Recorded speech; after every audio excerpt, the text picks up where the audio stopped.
Welcome to the podcast, How You Build It, a podcast for financial advisors, fund managers, and entrepreneurs on the businesses and the stories behind those businesses.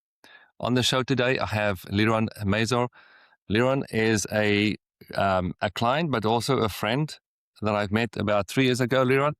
I was on a About that, yeah. I was in a conference during COVID, a panelist, and Liron made contact, and since then we've worked together. Liron always strikes me as someone that is curious, always want to have the best for his clients, and always pushing the limits when it comes to value proposition for his clients. Liron you moved to Israel a few years ago, made the Laya, and obviously there's a bit more complexity around that. Would love to know more about you and how you built Greengrass. Vincent, so thank you very much for being on the show. I'm really excited to be here. As we started speaking before we actually went live, is that you're sort of the driver. I used to have my own personal finance show, and I'm used to doing all the talking, but now I'm going to be the passenger, and it's really about me giving it to you. You've also given me a lot, which I'm very grateful for. You've been a very good friend, a very honest friend. Sometimes might not want to hear what you would say, but you're still going to say it anyway, which is great. And I always feel that you've really been supportive of my journey, which hasn't necessarily been simple. And I'm definitely going to share that with you. But like I said, during the driving seat, so take it away and ask your questions, and I'll answer them as truthfully as possible. Not that I feel like I'm in a court of law, by the way, because I'm not. No, but listen, I have listened to a few of your interviews and the hosting on Chai FM 101.9. FM, yeah. And it's lovely financial tips for listeners to go and search on that channel as well on Google. Okay, Liron, thanks. maybe just I think my first question is just your first memory of money. You know, what kind of comes to mind, and how did that made an impact in your life? Geez, that's a great question. My first memory of money is struggling. My parents got divorced when I was 3.5. I met my dad when I was 15 for the first time. My dad is actually Israeli. My mom's South African. When they got divorced, I came with my mom back to South Africa. My mom was always in a sales role and then became a bit of an entrepreneur. The problem with entrepreneurs is that they don't necessarily make money for quite a while. So I lived through that period, and it was definitely very hard, very challenging. I remember to save money, I would walk about 2 kilometers, 1 kilometer. Let's be a bit more conservative and go on the 1 kilometer side every morning to catch the bus. That was at about 6:30, and then come back in the afternoon at about 2:33. Also coming back at about, walking back also the kilometer to get back. We stayed in Johannesburg in an area called Yeovil, which today is not very desired area, quite the contrary. And I remember there was many times actually that even my school pants were broken or torn. I'd have to learn how to sew myself to learn how to fix them. So the first memories are definitely of struggling. And so, Liron, maybe just on that, how does it impact the way that you give advice to clients? Do you kind of feel like there's a lot of your personal story that come into the advice, or quite a bit of your cultural background and your faith background that comes into the way that you give advice? So I think in the beginning years, definitely. The beginning years, my mom's business actually later on got liquidated. So I sort of went through it a second time as well. And that even my mom had a partner at the time, and they'd bought a property in my name to minimize taxes. And once they got liquidated, I actually had to pay back the property. So it's been a journey without a doubt of a lot of struggles. I think one of my most difficult days is having to open up my own charity tin, and being able to pay for whatever I needed. I think it was actually petrol at the stage, which was very humbling. And I think that throughout the journey, there was definitely a lot of anger towards our creator. I'm using the word our creator because, as you and I have had this discussion often, is that it is our creator. We just connect with him in different, or her in different ways. And I really felt like sort of let down and alone. But as I've grown through the years, I suppose not having a father figure also plays a big role when you're trying to connect with the creator and not necessarily understanding that that father figure is not present. Well, obviously the creator doesn't feel present. So I've been on a big journey most of my life to try and understand, well, why is it that some people do so well and other people don't? Mm. And what potentially would be what I say would be wrong with me. Mm. That's how for many years I did feel like, what is wrong with me? But today I view it very differently. I just feel that that's part of my journey. Um, and I have a very different journey to others. Your question, like I said in the beginning of my career, I was very sensitive to others. Today I work with a few more high net worth individuals. So I don't really dig into what my past much with them. If anything, I just have a bit more sensitivity and a bit more understanding. Yeah. So I understand that when money has to be transferred from one generation to another generation, the generation that hasn't received it before can sometimes get a bit overwhelmed. Mm. And there could be a lot of issues around that. So I actually, at the moment, I'm busy focusing a lot on succession planning with a lot of my clients. I'm actually using the tool, your tool, WealthStack, which I prefer to keep a secret because it's really good. So I prefer the world doesn't know about it, but obviously the cat's out the bag now. Vincent, thanks for nothing. It is business and you have to make money. But I really find that it's a pretty amazing tool because many of my clients are entrepreneurs in their own right, have done very well, and they've sort of got a bit of everything everywhere, but they don't really know what they have. Mm. And through your tool at the moment, I'm finding a great niche where I can really add a lot of value to people. Mm. So not a sales pitch. I sort of keep this pretty real, but I am being honest with you now. No, thanks, Liron. And you didn't pay me unfortunately, I still have to pay you, come to think of it, actually. Mm, Maybe no, after this, you can pay me, Vincent, for all the leads I've been I'll blame you later on. But Liron, I think just to come back to that question or that answer you gave, for me also moving from South Africa to Canada, Jeez, what I yeah, sorry. what I found was that life doesn't happen in a straight line, you know, and I think that's also one of the things that I've learned over the last few years is that a lot of things, but one is to really have empathy with people. Um, you know, just the financial struggles that we also went through the last few years, where everything is new, it's expensive, life doesn't happen in a straight line, as I've said, and it really it really brings something home in terms of where we find ourselves sometimes financially is not necessarily choices we've made. Life just happens. Okay, obviously there's some stuff that we do that gets us into trouble. But if there's a sickness in the family or just things happen, it's not like a direct relation in terms of the things that we did impacts our financial position. And so I must say for me personally as well, I have a lot more empathy with people.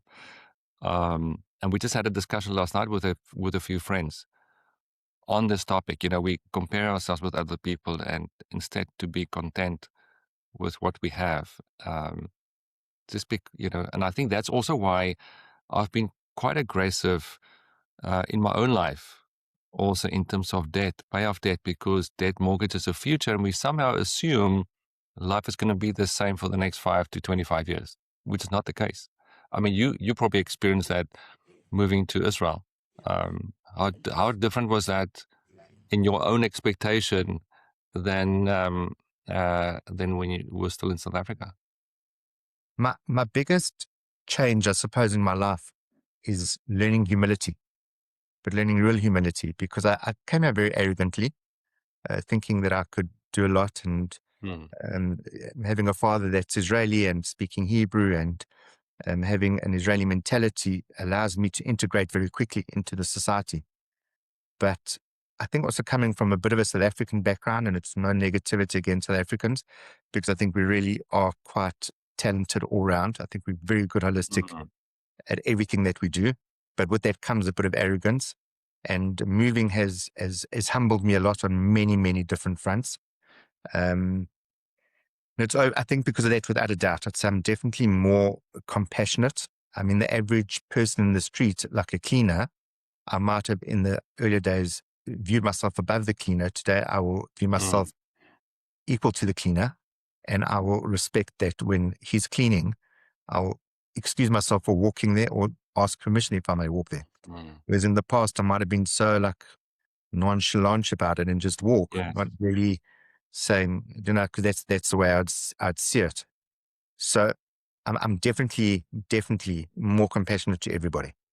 Mm. Yeah, that's very good saying that you have there, and I can also agree to some extent. Just by moving to Canada, because we're all part of the same medical system. We Yes, don't have a exactly. different Exactly. a different medical Exactly. fund, for example. You sit in the Yes, same queue than all the other yes, people. exactly. Exactly. Very humbling. Very, very humbling. Liron, let's come back to Greengrass, the company that you have in South Africa and still service clients. Um, I think my question is in terms of, to give advice to a few people really good is maybe not that difficult. But to do it on scale and to be able to give the same quality of advice on scale for a lot of people. What is the one or two things that you had to change in your business and the way that you think about business um, to accommodate the right clients that fit for you, but also make room available, um, you know, uh, for all the other clients that, let's call it smaller clients. So before I start, I just want whoever is listening to know that I was very clear with Vincent that we're not going to plan any questions. We're not going to plan any answers. We're just going to go with the flow. I'm saying that because, again, I'm about to pitch your business, believe it or not. So I'm going to answer it like this. I've always wanted to wow my clients. I wanted Mm, my clients to walk away and say, wow, geez, that's different and that's impressive. And I've always, because of that, gone out of my way to try and find ways to add a lot of value. So the one way that I did it before we had met is that I was working with a company called Seed Analytics, which I didn't know. But at the time, once we'd met, you'd actually explained to me that you were one of the founding members, which I had no idea about when we'd met originally. But I wanted to be able to know that I could report on all my clients' investments across multiple different platforms and give them true independent advice.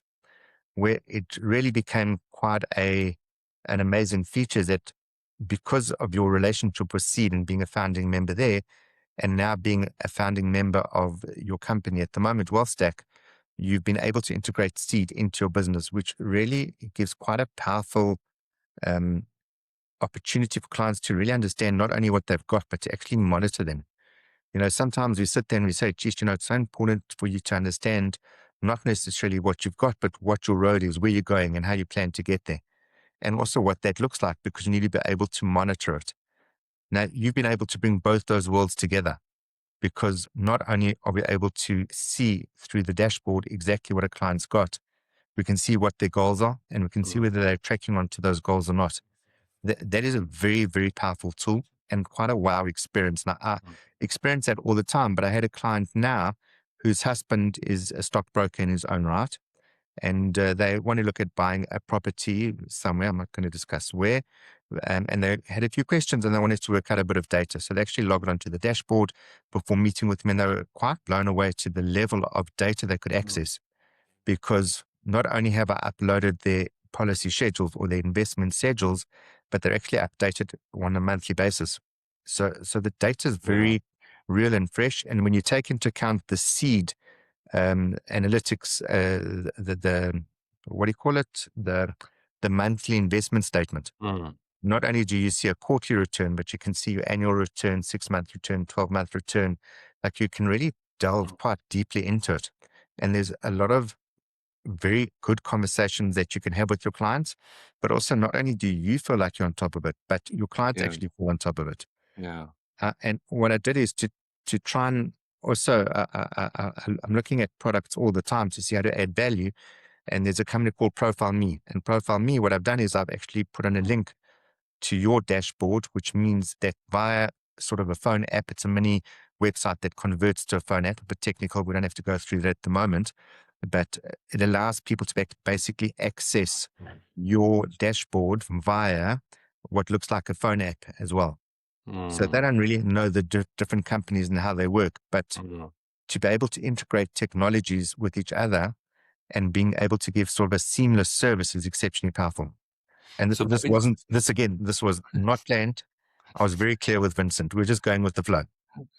classic, Liron. So, I mean, you also service clients cross-border. Cross border, cross currency, that's a really nice thing again, not planned. But Yeah. you have a nice currency converter that I use quite a bit for my Yeah. clients, depending on where they've got assets. Yeah. And also that the fact that I can set the dashboard as a single currency Mm, is quite a powerful tool. So I have yeah. clients that are living in South Africa, but might want to plan in Israel. So I can Yeah. automatically convert all the South African assets into Israeli assets within a couple of seconds. And then we can have a RAND discussion or a shekel discussion Yeah. very interchangeably, very quickly. Yeah. Yeah. I mean, for me, it is about making sure that the clients know the same information that what we know as financial advisors. Yes, I always think about the analogy of if I go buy a secondhand car, for example, I normally Google the car, the model, the make, the specs, everything. When I get to the dealership, I probably know more about that car than the guy that's selling it to me. You know, correct, but in correct. financial services, it kind of doesn't work that way because we sit with more information what the clients sit with. Yes, It's about normalizing that information curve between us and the clients. I mean, that's yes, correct, part of the thing. correct. Um, Liron, in terms of solutions in your business, what kind of stuff that you found over the years um, you would like to do more of, and what are the things that you want to do less of? If you think about your superpower, you know, yeah, Liron, what is your superpower, and what do you think you want to focus more on for the next 10 years, and do more of that, and do less of the things that you've maybe have done in the past that you think, listen, I should actually do less of this. This is not my core skill, and not really the things I want to take to my clients. It's a great question. I think honestly, I've been more in survival mode since we've moved. Mm, Um, Also, I got married at a very late age, and there's whatever. I have a stepson, and there's been a few complexities around that that's taken a long time to sort out. So all of that combined has put me and my family under a lot of strain and survival. So I don't think I've actually really applied my mind properly to that question, mhm. but I will apply it now. So you'll excuse me if it's something I'm going to do If it's quite raw. quickly. Yeah, like if I had to ask in an ideal world, how would it look? I feel that there's too much responsibility that sits on my shoulders, even though I've got a team that works for me. Mm, I would somehow want to create a lot more Lirons. And the question would be, how do I do that? So the one thing I am looking at is AI. I think I'd really like to be a lot more involved with my clients, where they feel that they can really get on top of what's going on. The mm, problem though is it's very time consuming. It's a bit draining as well. I mm. think if I do say to myself in an ideal world, I would probably enjoy developing and working with maybe 20 to 30 top end clients, Right. and then just developing around that. How do I really try and continue to give them a wow service and look for real value adds? But then somehow have people that could work with me that I could still share that with the masses. If I could, not the Yeah. masses as an insult, but I'm saying because I feel everybody should have a right to Yes. not only financial planning, but to be able to get access to good investments. I Yeah. think that there's in our industry, I think there's two individuals, a salesman and a person that really wants to give you good qualified advice. It's got the qualifications to do that as Mm, well. And I think, unfortunately, the salesmen sometimes make out as if they can do the advice. And I think they mm, can to an extent, but I mm, don't think they've got very holistic mindsets. And I suppose the question would be, how do I use AI to mm. be able to still give? I enjoy giving. Yeah, I mean, I can see a world where technology is going to help us to do a lot more of the mundane kind of things, so that we can spend more of our time speaking to clients and helping them and scale the business. Right. You know, I don't think we want to obviously not put an algorithm in front of people. I don't think that's Yes. the idea, but it's to help us as financial advisors to be able to do more of those work on the back end.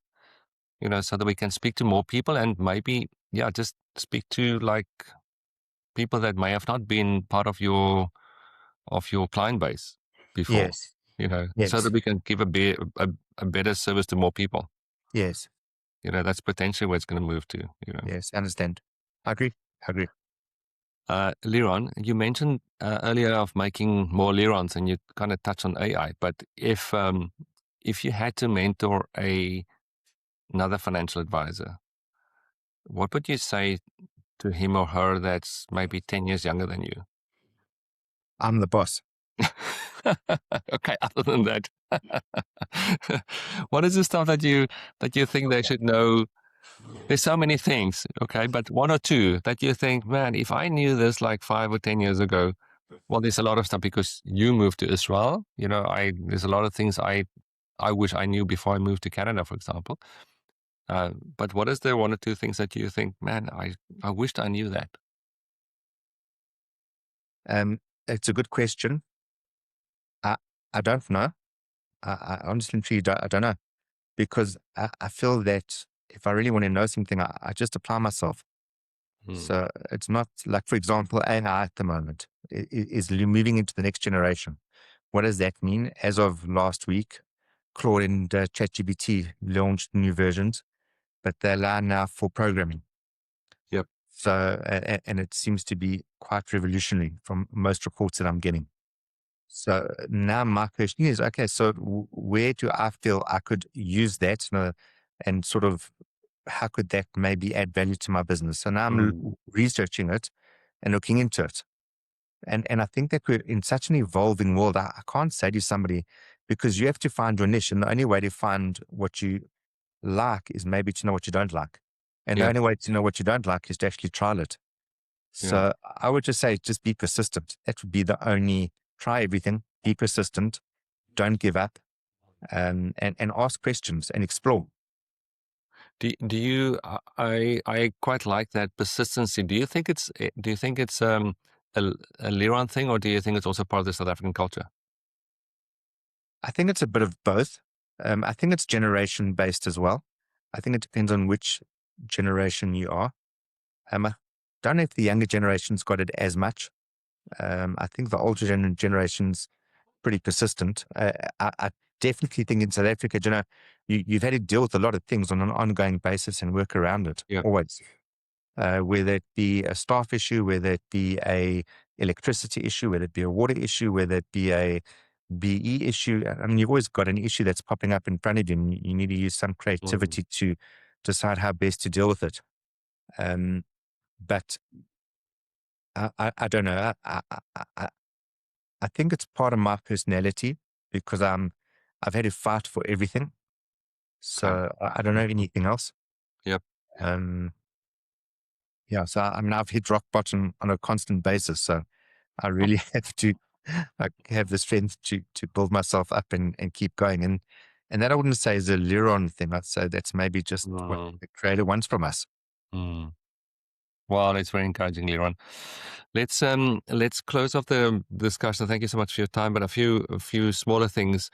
I mean, you often a participant on the radio station. What are the one or two financial, not tips, but financial wellness ideas that you think this is my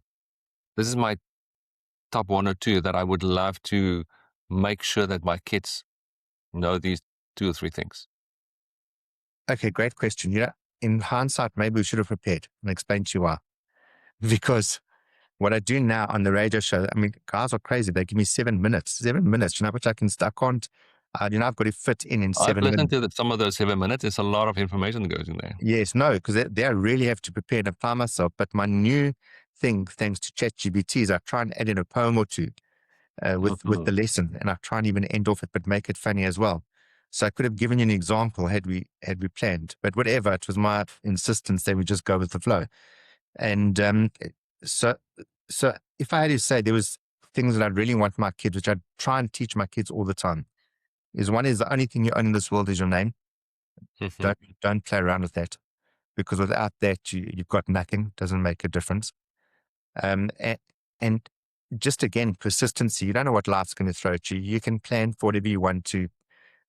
You know what I'm saying? Yeah. Like I said to you, I've built up a lot of wealth. I've had to unfortunately lose that wealth when we immigrated from South Africa. I had COVID at the time. There's a whole reason why I moved across as well, and we had to sell a house. We lost 50%. Wow. A family friend came to me and asked me to help them build a business, which I did. I put a lot of extra cash that I had, from the sale of the house, etc., and from whatever else we've had. They ended up being a scam and stole a lot of it. So again, I had to start off at zero. Mm. And those things are very disappointing and very difficult to sometimes work through. But there's a great saying that one of the rabbis taught me, and I can believe it's universal as well. It comes in Hebrew, but it's that goes as follows: God always loves me. Everything is always good, and it's getting better and better. Mhm. Every day, it's getting better and better. And I think when you stick with that and you Wow. just try and keep focusing on that, Mhm. I think that's very powerful. I read as well, which was a bit of a joke. Wasn't sure to be insulted or not insulted, but I read some spiritual guidance this morning that said some people are God's plumbers. You might have to do the dirty work, but either way, it still has to be done. That's good. I wasn't That's sure good. exactly how to take that because I thought, geez, I feel like that plumber. I But think we're all plumbers. wow, okay, I'll take it for what it is. I'll humble myself again. And so, okay, that's Mm. pertinent to me. He said some people get it easy, and you don't know why. Other people have to, whatever, they've got to do different corrections. Maybe it's part of my spiritual journey. Maybe by me doing this, my kids don't have to do something. I don't know. Mm. Mm. Liron, um, just another question for you moving to Israel. How did that? Yeah, I mean, it was a big impact for you guys. You know, moved in COVID, before October 7th. So that was a lot of things that happened for you guys in Israel. So I'll share it like this. I got COVID in 2021, June the 26th, because my Hmm. birthday is June the 28th. And within the first 2 days, they weren't sure if I was going to make it. They thought potentially I was going to pass away. It was pretty severe. And the second night, I think it was maybe the 27th or the 28th, I don't really recall. I felt that I was going to pass away. And I said to our creator that if you let me live, I'd like to get our family to Israel and I'll bring my kids there as well and try and be of service as best as possible. And that next morning, my numbers actually changed quite a bit. And we're Wow. talking drastic number changes. When I came into hospital, my oxygen levels were close to 45. On 60 liters of oxygen, I had 75. I mean, anything below Mhm. 90 is quite Yeah. concerning. And then they gave me a special drug, which they weren't allowed to. They actually did it without government approval. Um, and that was what started to turn things around. That the next day I was on, I think, 85 or 90. So I started to move in the right direction, but it was very much touch and go for a certain period. And that commitment I wanted to see through afterwards and make sure that I was able to stick to my word. I thought that was really important. Mm. And when we arrived, it was towards the end of COVID, but we had to be separated. You had isolation in your home for 2 weeks. Within that period, after 2 days of arriving, there was a missile attack on within the borders. So we already went into the safe rooms in Israel. 3 months later, we gave birth to our third unplanned Wow. child. And then obviously October 7th. And during this, the person that stole money from me and many other multiple challenges that we had to go through, it has not been a simple journey at Mhm. all. But Mhm. I'm grateful to be here every single day. I sometimes do wish it would ease up a bit, just so we could have a bit of Mhm. a break. But like I said, I understand today I'm just the plumber. So I'll keep quiet. I I always always recall that when we have a quick discussion, and I ask you how you're doing, he says, "Thank God it's going well." Thank God. Yes, yes. So, no, thank you so much. Liron, second last one, your hero.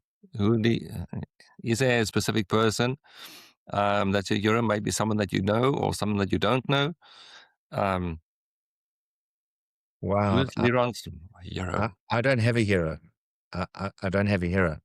I don't know if that's a good thing or bad thing. I think like, geez, why don't I? And I don't know.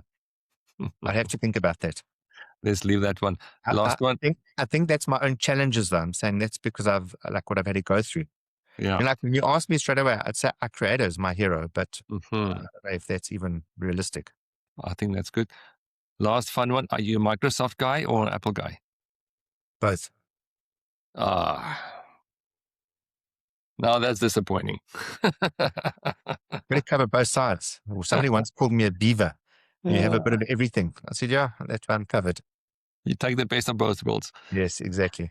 Exactly. Liron, listen, thank you so much. Thanks Thank you for very much. your time and thanks for sharing some real and raw things. Anytime. With It's, absolute pleasure. I think it's always good, for us to share those kind of things with other people.